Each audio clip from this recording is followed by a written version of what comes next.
Ang programang ito ay rated SPG. Striktong patnubay at gabay ng magulang ang kailangan. Maaaring may masiselang tema, lengguwahe, karahasan, sexual, horror o droga na hindi angkop sa... Ang ganda dito.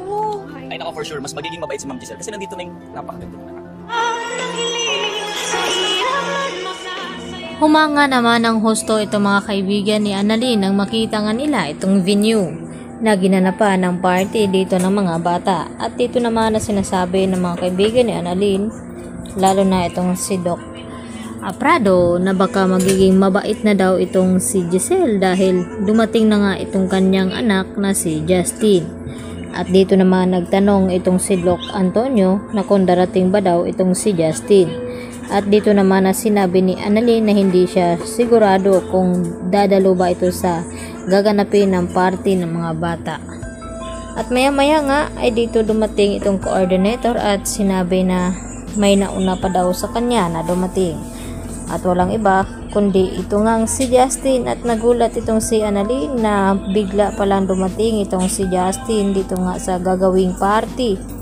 At dahil sa tuwa dito ni Annalyn ay agad naman napayakap ito kay Justin. At maya maya nga ay inumpisahan na nga nila itong selebrasyon.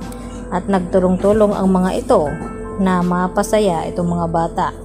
At hindi lang iyon, dahil may performance daw na gagawin itong si Justin at Annalyn na ikakatuwa ng mga bata. At napilitan namang sumayaw itong si Justin at wala na nga siyang nagawa dahil gusto nga ni Annalyn na makasama siya alang-alang nga dito kay Don Pepe. Samantala, hindi nakaligtas na makarating dito kay Eric ang balita na nakipagkasundo na nga itong si Justin sa kanyang ina na si Giselle. At hindi rin mapigilan itong si Eric na puntahan itong si Justin at pilit na paalisin dahil may flight nga daw sila papuntang US. At dahil nga napatawad na ni Justin ang ina na si Giselle, ay ang gusto niyang mangyari na iwanan na ito at tumuloy na nga papuntang US. Dahil gusto rin naman ni Justin na makasama ang ina, ay dito naman na sinagot niya itong kanyang ama na sa huling pagkakataon ay gusto rin naman niyang maranasan na magkaroon ng ina na makakasama.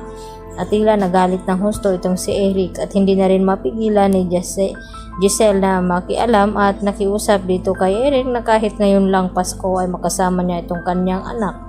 At ganoon din naman ang ginawa ni RJ at pinakiusapan itong si Eric na sana pagbigyan itong mag-ina na mag-enjoy sa araw ng Pasko. At dito na nga nawala na rin nagawa itong si Eric at umalis na lamang. At dito na sinabi kay Justin na ang bilis daw nitong magpatawad sa kabila ng lahat na nagawa nga siyang ipaampon at ipinamigay ng kanyang ina. At dito naman nagpaliwanag itong si Giselle kay Justin na hindi niya nga ito sinasadya noon na ipamigay siya at ipaampon dahil napilitan lamang siya dahil sa takot dito nga sa kanyang ama. At hindi lang iyon, dahil naintindihan na nga ngayon ni Justin kung ano nga ang dahilan ni Giselle na kung bakit nagawa niya ang mga bagay na iyon na hindi naman ginusto ni Giselle.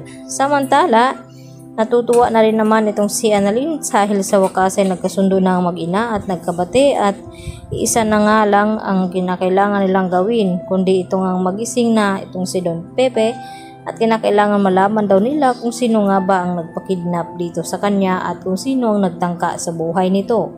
Lalo pa ngayon na nagbabalak na nga magbakasyon itong si Lynette at Annalyn upang ma-enjoy naman ni Annalyn na makasama itong kanyang ina na si Lynette at makalimutan na nga itong trauma na naramdaman ngayon ni Lynette. Yan ang ating patuloy na abangan mamaya mga kapuso. Dito lamang yan sa Abot Kamay na Pangarap. Yan lang po at maraming salamat.